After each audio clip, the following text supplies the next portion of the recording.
오늘은 우리의 목마름을 채우시는 예수님이라는 제목으로 우리가 함께 하나님 말씀을 살펴보고자 합니다. 여러분, 사람의 인체 가운데 정말 없어서는 안 될 한 가지 중요한 요소가 있다고 한다면 그것이 무엇이겠습니까? 네, 바로 물이라고 할 수 있습니다. 네, 물은 우리 몸속에 약 70%를 차지하고 있습니다.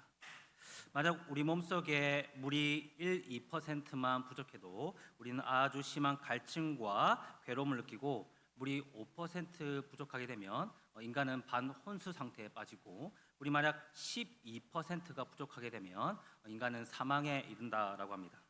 그만큼 물은 정말 우리들에게 중요한 요소인 겁니다. 그만큼 중요하다 보니 인체가 물을 흡수하는 능력 또한 정말 우리의 상상을 초월합니다. 우리가 물을 마시게 되면 불과 30초 안에 이 혈액에 도달하게 되고, 1분 후에는 뇌조직과 생식기에, 10분 후에는 이 피부에 도달하고, 20분 후에는 이 모든 장기에 이 물이 도달한다라고 합니다. 물론 지금 현대 이 사회는 어딜 가나 쉽게 물을 구할 수 있는 세상이기 때문에 어디에 우리가 갇히지 않는 이상 몸속에 물이 부족해서 반혼수 상태에 빠지거나 사망에 이르는 경우는 거의 없을 것입니다. 그러나 요즘은 이 물 마실 시간이 없어서 너무나 바쁜 일상을 보내다 보니 이 물 마시는 습관이 잘 되어 있지 않는 현대인들은 하루에도 몇 번씩 이 목마름, 이 갈증을 느끼게 되는 것이죠. 그런데 우리가 느끼는 이 목마름, 이 갈증은 이런 육신적인 갈증만이 아닙니다. 철학자 플라톤이 이런 말을 했습니다. 인간의 본성은 물이 새는 항아리와 같다라고 말입니다.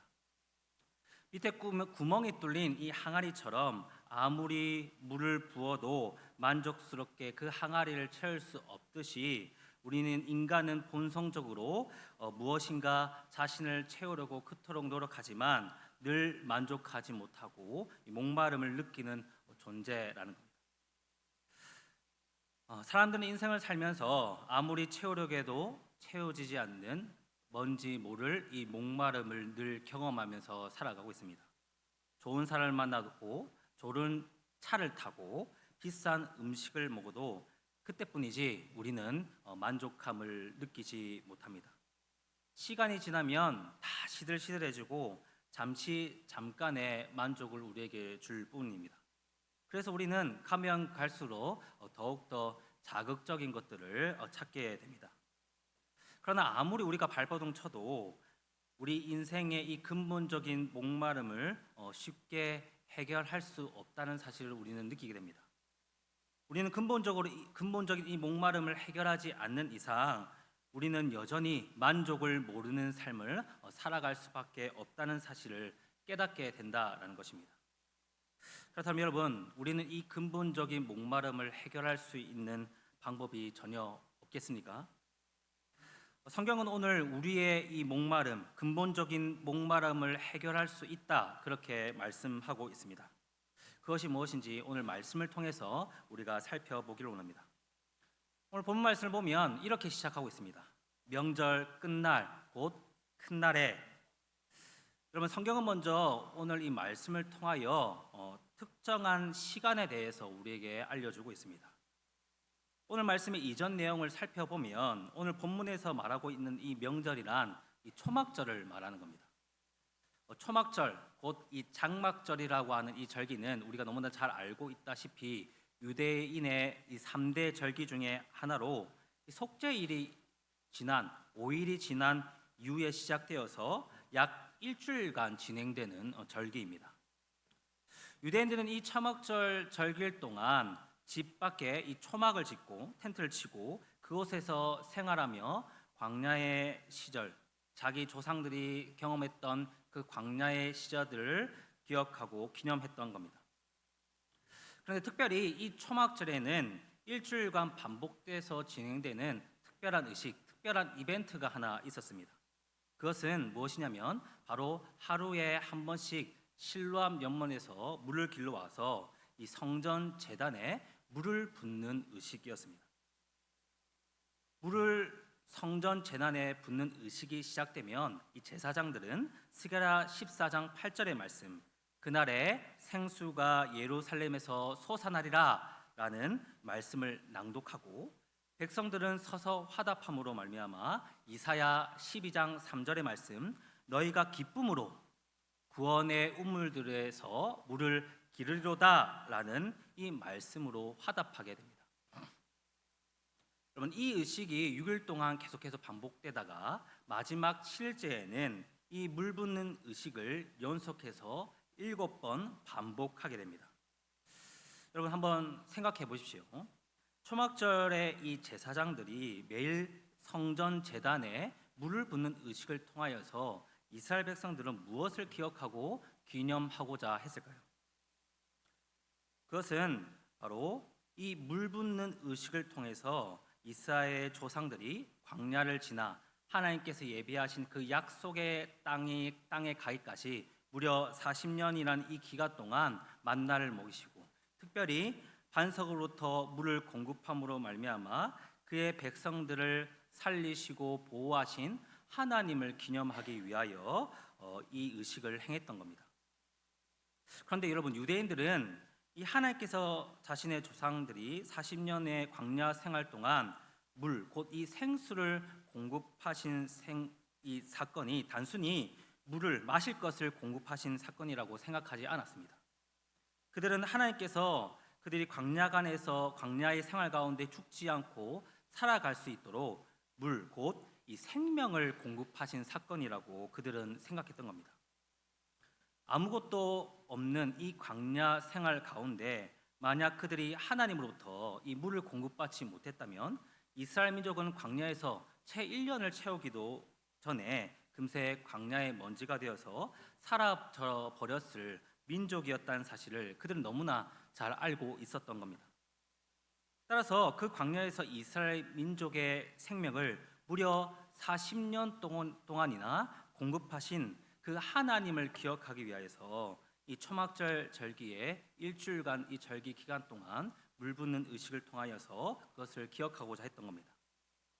그런데 여러분 오늘 본문 말씀을 보면 이 초막절 절기에 이 7일을 다 보내고 끝날 곧 이 8일째 되는 큰 날에 예수님께서 예루살렘 성전 앞에 서 계십니다.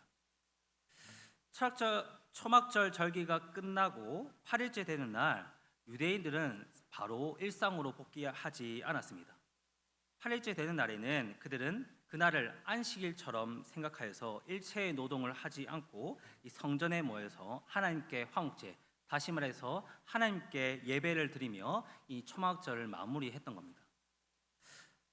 그렇게 했던 이유는 아마도 자신들에게 생수를 공급하신 하나님, 그 생명을 공급하신 하나님에 대하여서 다시 한 번 더 깊이 묵상하고 감사하기 위함이었을 것입니다. 그런데 이 초막절의 그 여운이 채 가시기도 전에 끝날 곧 이 큰 날에 예수님께서는 이 성전에 모인 예배를 하기 위하여서 모인 사람들을 앞에 두고 누구든지 목마르거든 내게로 와서 마시라. 나를 믿는 자는 성경에 이런 것 같이 그 배에서 생수의 강이 흘러나오리라 라는 말씀을 선포하고 있는 겁니다. 우리는 이 초막절 중간도 아닌 초막절이 끝난 이 8일째 되는 날에 예수님 왜 이 말씀을 하셨는지 우리는 이해할 수 있어야 됩니다. 여러분 다시 이 초막절 절기 때 물 붓는 의식을 다시 한 번 더 우리가 한번 상상해 보시기 바랍니다. 초막절 절기의 제사장들은 매일 실로암 연못에서 물을 길러서 성전 제단에 그 물을 흠뻑 부었을 것입니다. 그리고 마지막 7일째 되는 날에는 이 물 붓는 의식을 7번이나 반복하여 그 성전 제단에 엄청나게 많은 양의 물을 부었을 것입니다.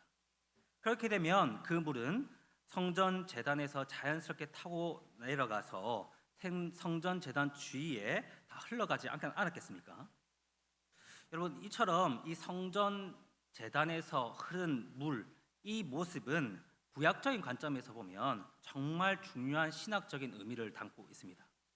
여러분 에스겔 47장 12절 말씀을 보면 이 말씀은 이 에덴 동산을 연상시키는 묘사와 함께 이 성전에서 흐르는 물에 대해서 이렇게 기록하고 있습니다. 여러분 앞에 스크린을 보면서 우리 함께 에스겔 47장 12절 말씀을 읽어보도록 하겠습니다. 시작. 가시가 자라서 그 잎이 시들지 아니하며 열매가 끊이지 아니하고 달마다 새 열매를 맺으리니 그 물이 성소를 통하여 나옴이라. 그 열매는 먹을 만하고 그 잎사귀는 약조례가 되리라. 아멘. 여러분, 에스겔 47장 이 12절 말씀을 보면 의도적으로 이 에덴 동산의 그런 이미지와 구약의 예루살렘 이 성전을 연결시키고 있습니다. 마치 하나님의 임재 장소였던 이 에덴 동산의 중앙에서 흘러나왔던 네 개의 강, 비송과 기온강과 같은 이 생수의 강을 통하여서 꽃과 나무가 자라고 여러 생명이 살아나고 달마다 먹을 만한 열매와 귀한 약재로 같은 만족만할 것들이 이 자녀들에게, 하나님의 백성들에게 주어진 것처럼 성전으로부터 나오는 물 또한 이 에덴 동산에서 나오는 생수의 강처럼 흐르는 곳곳마다 생명을 살리고 만족하는 것을 자신의 자녀들에게 주시는 이 생수의 강으로 이 성전에 흘러나오는 물을 묘사하고 있는 겁니다. 그런데 이 신학적으로 중요한 의미를 갖고 있는 이 물 붓는 의식이 채 잊혀지기도 전에 아까 우리가 살펴본 것처럼 예수님께서는 굳이 이 초막절 끝날에 하나님께 예배를 드려 나오는 사람들, 이 초막절 다시 한 번 더 기억하고 감사하기 위해서 나온 사람들을 앞에 두고 나를 믿는 자는 성경의 이름과 같이 그 배에서 생수의 강이 흘러나오리라 라는 말씀을 하고 있는 겁니다. 여러분, 어떤 의도를 전달하기 위해서였을까요? 바로 예수님께서는 자신을 생수의 강이 흘러나오는 곳, 그러니까 더 이상 그들의 눈앞에 있는 이 성전의 건물이 아니라 바로 자신을 생수의 강을 흘러내보내는 하나님의 임재의 장소, 새 성전으로서 자신을 묘사하고 계신 것입니다. 예수님은 에덴 동산과 이 성전에서 흘러나오는 이 생수의 강처럼 이제는 자신으로부터 이 생수의 강이 흘러나와 생명을 살리고 만족만할 것들을 자신의 자녀들에게 주시는 복의 근원으로서 자신을 계시하고 있는 것입니다. 여러분, 우리 예수님은 우리에게 정말 큰 생수의 강이 되셔서 모든 생명을 살리시고 자라게 하실 뿐만 아니라 우리에게 만족만할 것들을 주시는 복의 근원이 되신다는 사실을 꼭 믿으시기 바랍니다. 여러분, 그렇다면 마지막으로 이 복의 근원이 되시는 예수님께서 흘려보내시는 생수의 강, 그것의 정체가 무엇이겠습니까? 나를 믿는 자는 성경의 이름과 같이 그 배에서 생수의 강이 흘러나오리라 라는 이 말씀은 진짜 예수님의 배에서 물이 흘러나온다라는 1차원적인 뜻이 아니지 않겠습니까? 여러분, 요한복음 7장 39절 말씀 우리 함께 읽도록 하겠습니다. 시작. 이는 그를 믿는 자들이 받을 성령을 가리켜 말씀하신 것이라. 아멘. 여러분, 복의 근원이신 그 예수님께서 흘려보내시는 생수의 강이란 바로 성령, 곧 믿는 자들이면 누구든지 받을 수 있는 그 성령을 가리켜 이 생수의 강이라라고 말씀해 주고 계십니다. 이제 간단하게 오늘 예수님의 말씀을 우리가 함께 정리해 보면, 예수님은 이 초막절 끝날, 곧 이 8일째 되는 큰 날에 믿는 자들에게 성령이라고 하는 생수의 강을 흘려보내어 그들의 생명을 살리고 만족함을 주시는 복의 근원으로서 자신을 소개하고 계십니다. 그래서 예수님은 오늘 37절의 말씀처럼 당당하게 이렇게 선포하고 있는 겁니다. 누구든지 목마르거든 내게로 와서 마시라. 예수님의 이 말씀은 아무런 근거 없이 하는 말씀이 아니라 이 생수의 강을 믿는 자들에게 흘려내보낼 수 있는 복의 근원이 되시기 때문에 이렇게 담대하게 선포하실 수 있었던 겁니다. 우리는 이 생수의 강의 근원이 되시는 예수님을 온전히 믿을 때에 우리의 근본적인 목마름, 우리의 영적 갈증을 해결받을 수 있습니다. 마지막으로 한 가지 예를 들면 설교를 마무리하도록 하겠습니다. 여러분, 18세기 영국에서 존 웨슬리라는 이 목사는 열정적인 선교사이자 신앙이 깊은 사람으로 잘 알려져 있습니다. 그는 옥스퍼드 대학에서 홀리 클럽이라는 경건 모임을 만들었고 엄격한 종교 규칙을 지키며 살아왔습니다. 웨슬리는 매일 기도하고 금식하고 가난한 이웃을 도왔지만 내면 깊은 이 영적 갈등을 늘 해결하지 못하고 있었습니다. 그의 마음속에는 늘 부족함과 불안이 자리 잡고 있었던 겁니다. 1735년에 웨슬리는 신앙을 더욱더 성장시키고자 미국 조지아 선교 여행을 떠나기도 했지만 그는 그곳에서도조차 자신의 영적 목마름을 채우지 못하고 돌아왔습니다. 그런데 1738년 5월 24일 저녁에 그는 친구의 권유로 런던의 한 거리에서 열리는 이 작은 신앙 모임에 마지못해 참석하게 되었는데 그는 그곳에서 어떤 사람이 이 마틴 루터의 로마서 서문을 낭독하는 소리를 듣게 됩니다. 그 낭독이 진행되는 동안 웨슬리의 마음속 깊은 곳에는 이상한 감동을 느끼기 시작했습니다. 그리고 그는 갑자기 마음이 따뜻해지는 것을 느꼈습니다. 그 순간 그는 예수 그리스도께서 바로 자신을 위해 십자가에 달리셨으며 자신의 모든 죄를 용서하셨다는 사실을 깊이 깨닫게 됩니다. 웨슬리는 그 순간에 이렇게 기록했습니다. 나는 내 마음이 이상하게 따뜻해지는 것을 느꼈다. 나는 그리스도께서 나를 구원해 주신다는 확신을 얻은 것이다. 그 순간부터 이 웨슬리는 영적 갈증을 완전히 해소할 수 있었고 진정한 평안과 기쁨을 누리게 되었다라는 겁니다. 여러분, 존 웨슬리가 자신의 노력으로는 채울 수 없었던 이 영적 갈증을 오직 예수 그리스도를 통하여서 해결받은 것처럼 예수님께서는 우리의 영적 갈등을 해결해 주시는 생수가 되어 주신다는 사실을 꼭 기억하시기 바랍니다. 사랑하는 성도 여러분, 아까 플라톤의 말처럼 사람들은 본성적으로 늘 목마름을 느끼며 인생을 살아갑니다. 좋은 사람과 관계를 맺고 좋은 집과 좋은 차를 타고 비싼 것을 아무리 먹고 마신다 하여도 사람들은 근본적으로 채워지지 않는 이 목마를 느끼며 여전히 방황하는 인생을 살아갈 수밖에 없습니다. 많은 사람들이 이 근본적인 목마름을 해결하고 여러 가지 노력해보지만 잠시 잠깐의 만족만 주어질 뿐 돌아서면 텅 빈 나 자신을 발견하게 된다는 겁니다. 밑에 구멍 뚫린 항아리처럼 우리의 마음은 세상의 그 무엇으로도 채울 수 없습니다. 여러분, 물리적인 갈증을 해결하는 것이 우리에게 정말 중요하듯이 우리의 영적 갈증을 채우는 영적 생수가 우리에게 무척이나 중요합니다. 여러분, 영적 갈등을 무엇으로 채울 수 있다 했습니까? 바로 예수님을 통하여 예수님이야말로 우리의 영적 갈증을 유일하게 채워주실 수 있는 분이십니다. 예수님께서 목마른 자는 누구든지 내게 와서 마시라 라고 말씀하십니다. 그 예수님부터 나오는 성령의 생수의 강이 우리에게 흐를 때에 우리는 근본적인 목마름을 쉽게 해결할 수 있습니다.